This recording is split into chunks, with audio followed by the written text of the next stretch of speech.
नमस्कार दोस्तों, मैं प्रभाकर आपके अपने यूट्यूब चैनल पे आपका हार्दिक स्वागत करता हूं।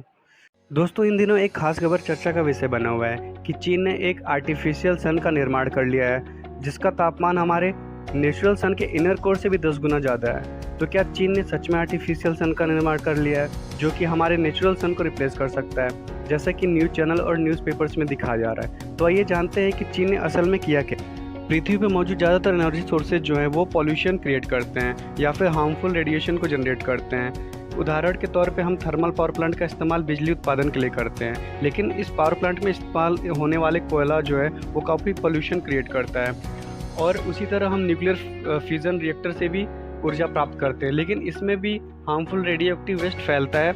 चूँकि एज ए ह्यूमन रेस हम तकनीकी क्षेत्र में लगातार प्रगति करते जा रहे हैं, मुमकिन है भविष्य में हमें एनर्जी क्राइसिस यानी ऊर्जा की कमी से जूझना पड़े, क्योंकि जैसे हम एडवांस होते जा रहे हैं पहले के मुकाबले हम ज़्यादा एनर्जी खपत कर रहे हैं। एनर्जी क्राइसिस जैसे परेशानी ना हो, ये इंश्योर करने के लिए वैज्ञानिक नए नए एनर्जी सोर्सेज की तलाश में लगे हुए हैं, और इस बात का भी ध्यान दिया जा रहा है कि नए एनर्जी सोर्सेज मिले वो तो ना के बराबर पोल्यूशन जनरेट करता हो, जिससे हम पृथ्वी को भी बचा सकें, यानी वो इन्वायरमेंटल फ्रेंडली हो। आज हर फील्ड में सोलर पावर टेक्नोलॉजी का निरंतर इस्तेमाल ये दर्शाता है कि हम इन्वायरमेंटल फ्रेंडली एनर्जी रिसोर्सेज की तरफ अग्रसर हो रहे हैं। चीन ने क्या हासिल किया, इसे समझने के लिए आपको nuclear fission and nuclear fusion की बेसिक जानकारी होनी चाहिए। स्कूल के दिनों में आपने इसके बारे में ज़रूर पढ़ा होगा। आइए इसके बारे में फिर से थोड़ा सा जान लेते हैं। पहले हम बात करते हैं न्यूक्लियर फिजन की।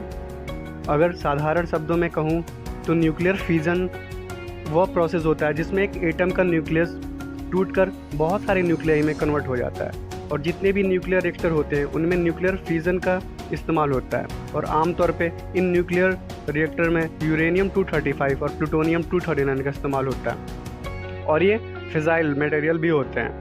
इनके बड़े न्यूक्लियस जब टूटकर छोटे न्यूक्लियाई में कन्वर्ट होते हैं, इनमें से गामा रेडिएशन और न्यूट्रॉन के साथ साथ काफ़ी हीट भी प्रोड्यूस होता है, और इस हीट का इस्तेमाल किया जाता है स्टीम टरबाइन को चलाने में, और इस टरबाइन से इलेक्ट्रिसिटी प्रोड्यूस होता है।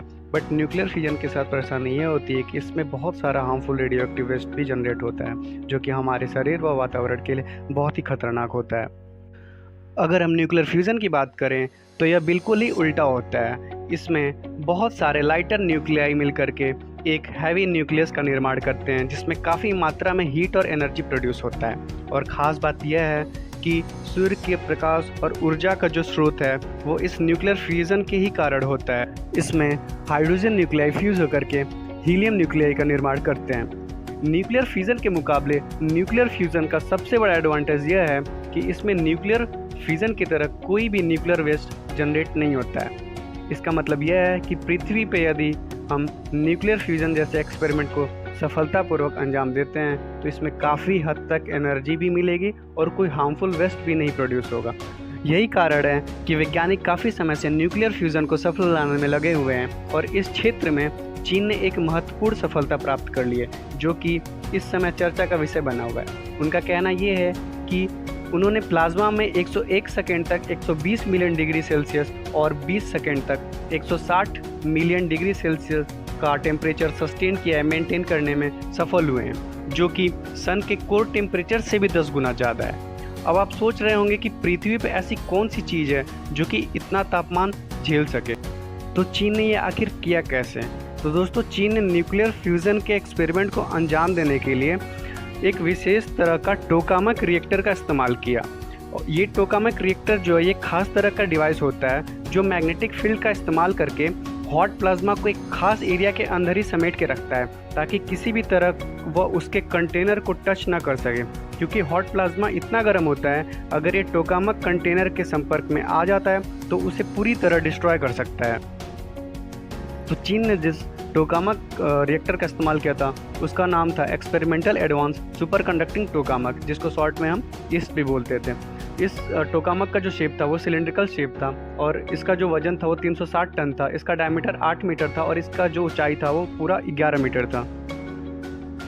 आइए अब इसके अंदर की प्रक्रिया को हम बेहतर रूप से समझने की कोशिश करते हैं। तो सबसे पहले डोनट शेप वाले रिंग को ड्यूटेरियम और ट्रिटियम जैसे हाइड्रोजन के हैवी आइसोटोप्स डाले जाते हैं। इसके बाद टोकामाक के अंदर ही पावरफुल इलेक्ट्रिक करंट के जरिए आइसोटोप्स को इतना गर्म किया जाता है जिसके कारण वो इलेक्ट्रॉन्स अपने एटम से अलग हो जाते हैं। पावरफुल मैग्नेट वहाँ पावरफुल मैग्नेटिक फील्ड का निर्माण करके वहाँ मौजूद हाइड्रोजन आयन के चार्ज प्लाज्मा को एक छोटे से एरिया में समेट देता है ताकि उनके आपस में फ्यूज़ होने के चांसेस बढ़ जाएं। अब प्लाज्मा आयन्स आपस में फ्यूज़ होते हैं तो वहाँ काफ़ी मात्रा में एनर्जी जनरेट होता है और यह एनर्जी पावर प्लांट को रन करने में और इलेक्ट्रिसिटी जनरेट करने के काम आता है। तो दोस्तों, चाइना ने इस एक्सपेरिमेंट को परफॉर्म करके एक बेंचमार्क सेट कर दिया है और अगर आने वाले समय में यह एक्सपेरिमेंट और भी सफल होता है तो शायद हमारी जो एनर्जी क्राइसिस है आने वाले समय में वो पूरी तरह से ख़त्म हो सकती है।